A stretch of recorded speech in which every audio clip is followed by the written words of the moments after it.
Assalamu alaikum wa rahmatullah wa barakatuh. Paix sur ceux qui suivent la guidée. Paix et bénédiction sur le prophète sallallahu alayhi wa sallam, sur ses compagnons, ses amis, sa famille, ainsi que sur tous ceux qui le suivront de bonne foi jusqu'au jour du jugement. Certains sont étonnés que je n'ai pas réagi plus tôt par rapport à tout ce qui se passe, Gaza, Liban, Nasrallah, etc. Bon, c'est vrai que parce que j'ai l'impression de me répéter. Donc bon, mais je constate qu'on se répète jamais assez parce que les mêmes problèmes produisent les mêmes causes. Enfin, les mêmes causes produisent les mêmes problèmes, et les mêmes mauvais jugements, etc. Donc il faut un peu rappeler certaines choses. Bon, c'est pas grave, hein, ça prend quelques minutes. Donc, dans la vie, les gens, ils ont des idéologies. Qui est démocrate, qui est nationaliste, qui est humaniste, qui est transhumaniste, qui est musulman, qui est soufi, chiite, etc., etc.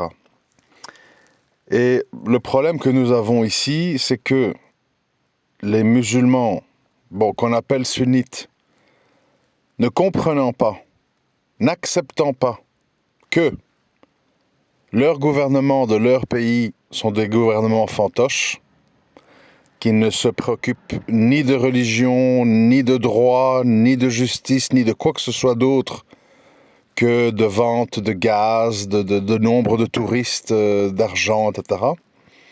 Les gens, en fait, mettent ça en comparaison avec des gens qui sont des escrocs, évidemment, des usurpateurs qui font semblant d'être des résistants. Et ils disent, eux au moins, en l'occurrence les chiites, ils disent ça, ils osent ça, ils font ça.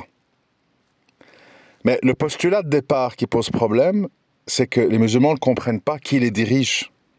Et donc ils mettent ça en comparaison alors qu'il n'y a rien à comparer. Aucune armée sunnite n'est en mouvement, nulle part.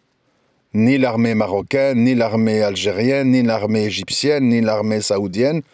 Tout le monde est dans les casernes, on fait des exercices militaires, on fait des parades, mais personne ne va nulle part pour défendre la cause de l'islam ou des musulmans opprimés.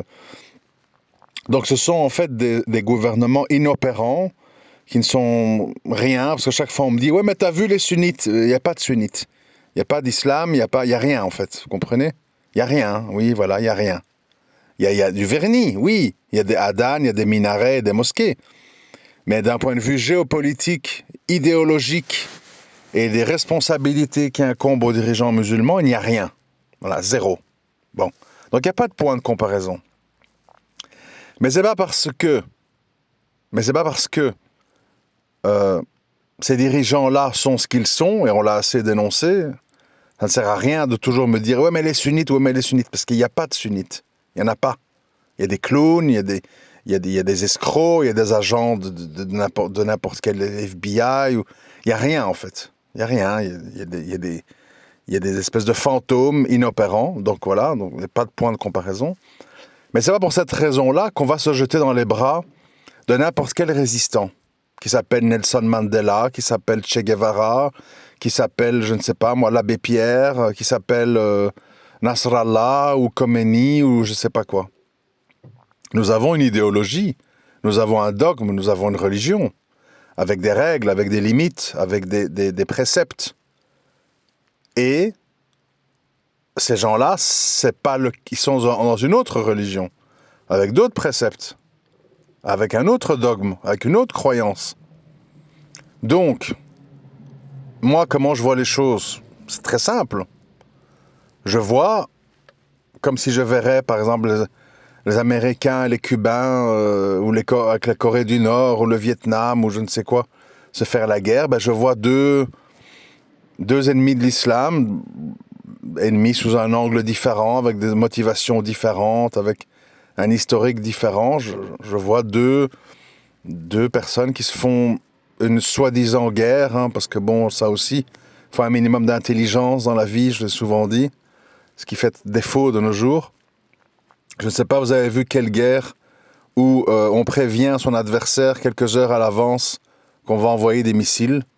Donc ici, l'Iran, qui allait se venger du meurtre de Haniyeh et de Nasrallah a prévenu les États-Unis plusieurs heures à l'avance qu'ils allaient envoyer des missiles balistiques sur Israël.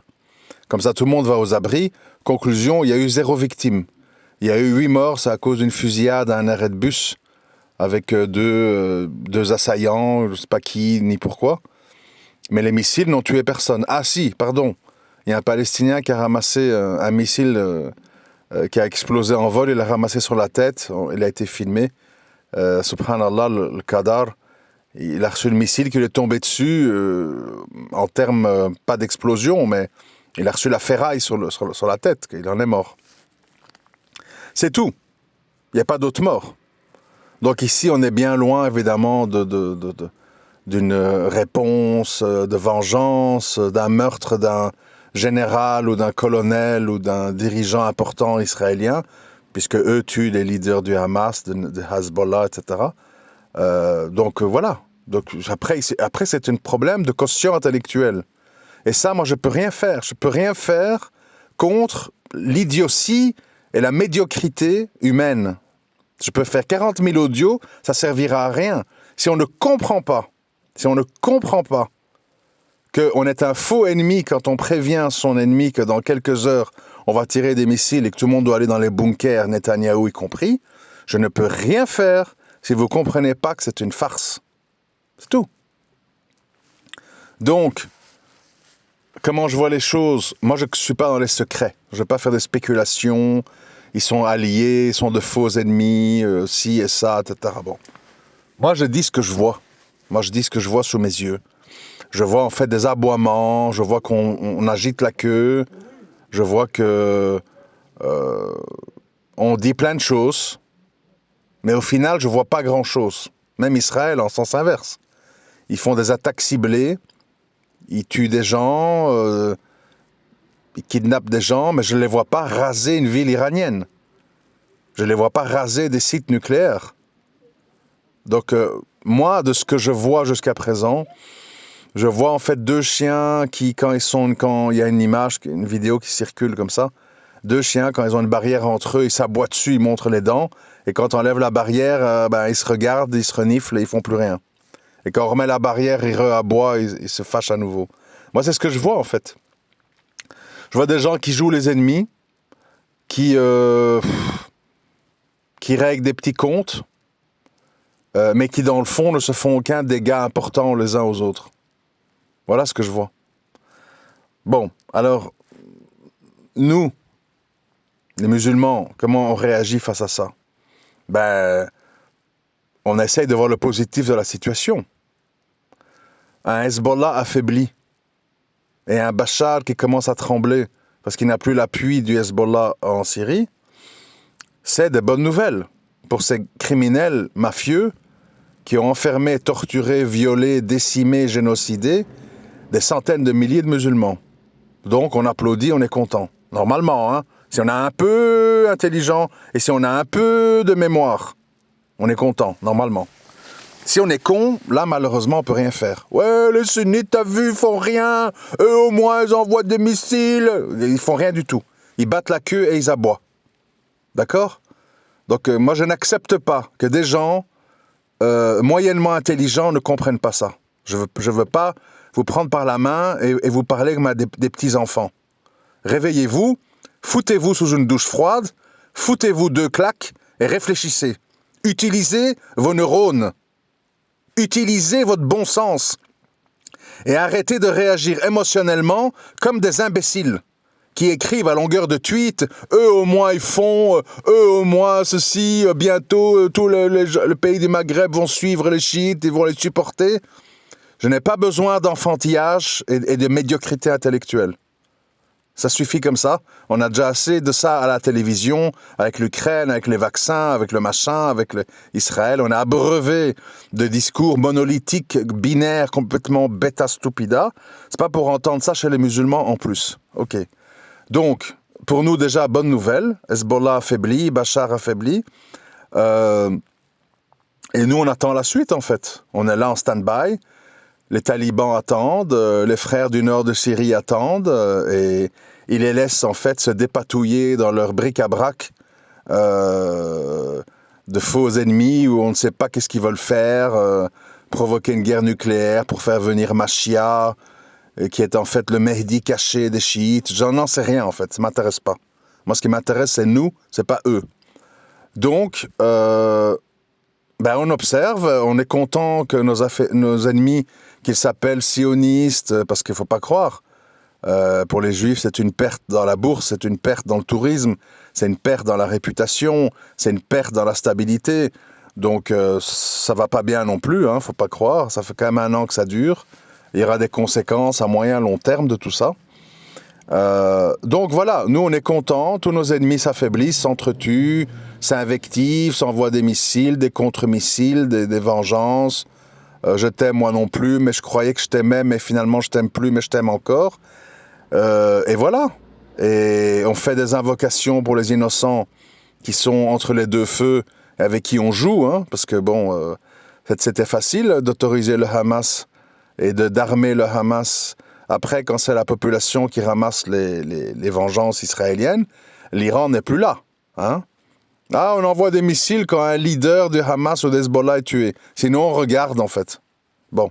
Donc, malheureusement, pour les Gazaouis, qui ne comprennent pas qu'ils sont des pions sur un jeu d'échecs, qu'on balade comme des enfants, il n'y a que eux qui méritent notre pitié, en fait.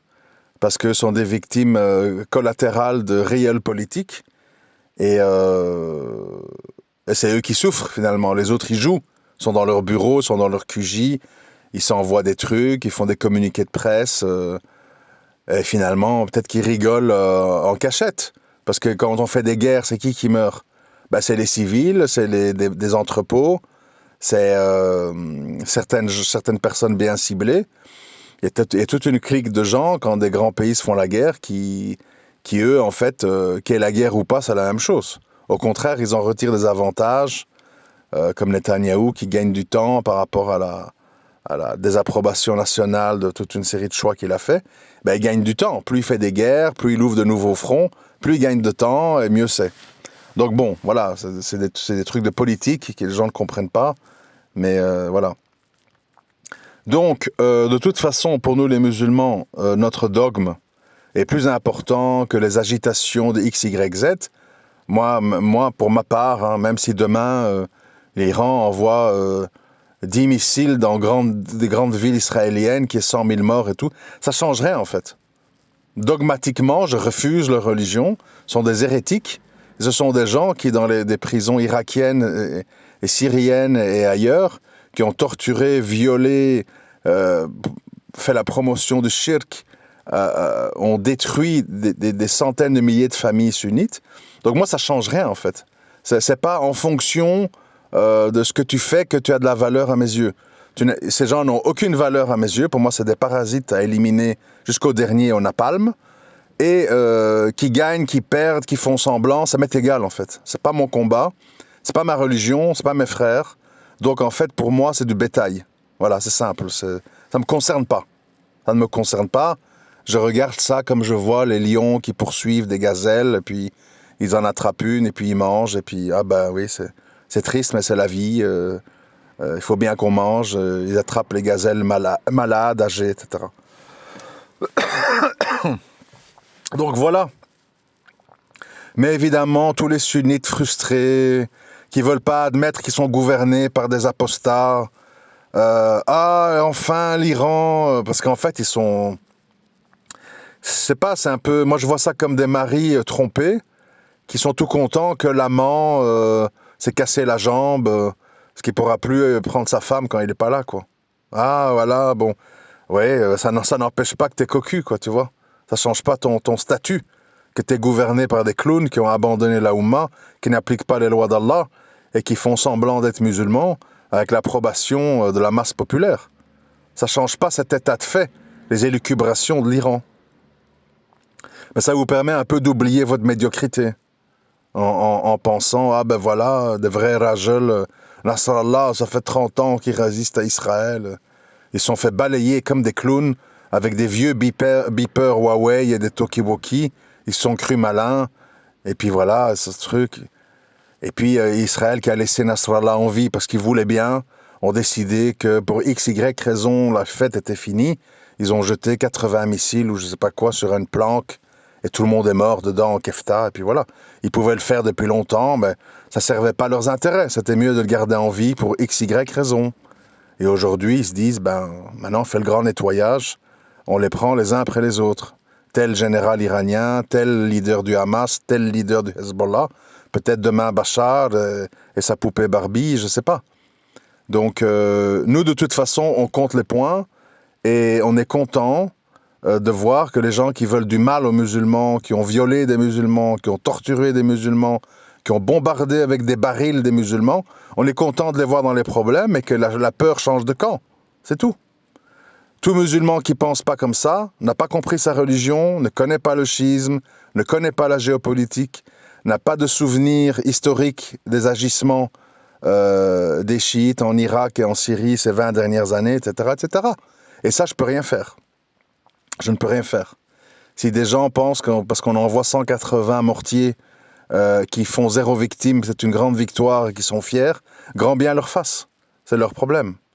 Donc voilà, un petit quart d'heure pour redire des choses que j'ai déjà souvent dites, mais je les dis de manière expéditive et un peu cash, parce que je vois en fait que les neurones endormis sont toujours bien là et sont toujours occupés à dire des choses inintéressantes. Et tout ça vient de quoi ? Ça vient en fait de la frustration et des complexes envers les juifs, où les gens se sentent inférieurs, qui sont des espèces de demi-dieux, qui contrôlent tout, qui voient tout, avec le Mossad. Ils sont dans tous les ministères, ils sont les bras droits de Mohamed VI, avec Azoulay et compagnie. En fait, ils en ont fait un complexe, et donc maintenant, toute personne qui ose les insulter ou faire semblant de les combattre, c'est vu comme des héros dont on est fier, et on dit Shahid, Shahid Nasrallah, Shahid ceci, cela. Maintenant, on déclare qui est martyr à la place d'Allah. Vous êtes complètement dans le sniff de rail de coke, les gars. Ça va pas du tout. Hein. Donc calmez-vous, rentrez à la niche, faites le ménage chez vous et cessez de faire l'apologie des chiites parce que vous êtes des sunnites frustrés qui n'osent pas dire qui les gouverne et donner le véritable statut de ces gens en disant « Oui, mais on ne sait pas, c'est l'ignorance, il faut voir, peut-être qu'il ne peut pas, il prie. » Tous vos discours indigestes, ignobles, écœurants, ils trouvent comme issue « Vive les chiites ». Donc voilà, vous êtes inintéressants, vous êtes stupides, et moi ça ne m'intéresse pas de perdre mon temps. Donc chacun ses héros, chacun sera ressuscité avec les gens qu'il a aimés. Faites votre choix. Si vous voulez vous faire abuser, tromper, encore une fois, tant pis pour vous. Moi je ne peux pas le répéter à longueur d'événements. Même si demain l'Iran occupe Israël, a fait 100 000 morts, je ne changerai pas mon jugement. Tu me dis que le vrai Coran de Fatima est au ciel et qu'il est 8 fois plus gros que le Coran qu'on a. Tu me dis que tes 12 imams connaissent l'invisible. Tu me dis qu'il faut aller déterrer Aïcha et Abou Bakr pour les fouetter, machin truc. Tu ne m'intéresses pas, tu es un ennemi à abattre. C'est tout. Tu es pire pour moi que quelqu'un qui ne partage pas ma religion, mais qui au moins ne ment pas. Et il défend son truc à lui, son christianisme, son hindouisme, son judaïsme. Au moins, c'est crédible. Ici, on a affaire à des gens qui jouent les musulmans, qui te disent salam alaikum, qui ont une barbe, qui ont des mosquées, et qui font semblant de défendre la cause des musulmans qui souffrent. Donc, le verre est dans le fruit, c'est beaucoup plus vicieux et sournois. Voilà. Je m'excuse pour le ton, mais parce que ça commence à devenir indécent, en fait. Ça devient indécent de devoir expliquer ça, alors qu'un enfant d'école maternelle le comprendrait. Et quand je vois des hommes de 35, 40, 45 ans dire ce genre d'ineptie et de bêtises, je ne l'accepte pas. Un petit jeune qui est frustré, connaît pas bien la géopolitique, il vient de revenir à l'islam, bon, soit, voilà, il va comprendre. Mais les vieux qui ont vu tout ça se passer, qui savent ce qui s'est passé en Syrie, en Irak il y a 20 ans, qui continuent à dire des choses de ce genre, c'est inacceptable. Je vous laisse ici parce que j'ai eu le Covid, j'ai encore un peu de tout. Et c'est pour ça que j'étais un peu silencieux ces derniers temps. Mais je voulais quand même profiter d'un petit moment où je vais mieux pour vite faire cet audio. Comme ça, ce qui est dit est dit. Et j'espère que vous l'enverrez aux gens qui ne voient pas clair, Inch'Allah. Assalamu alaikum wa rahmatullahi wa barakatuh.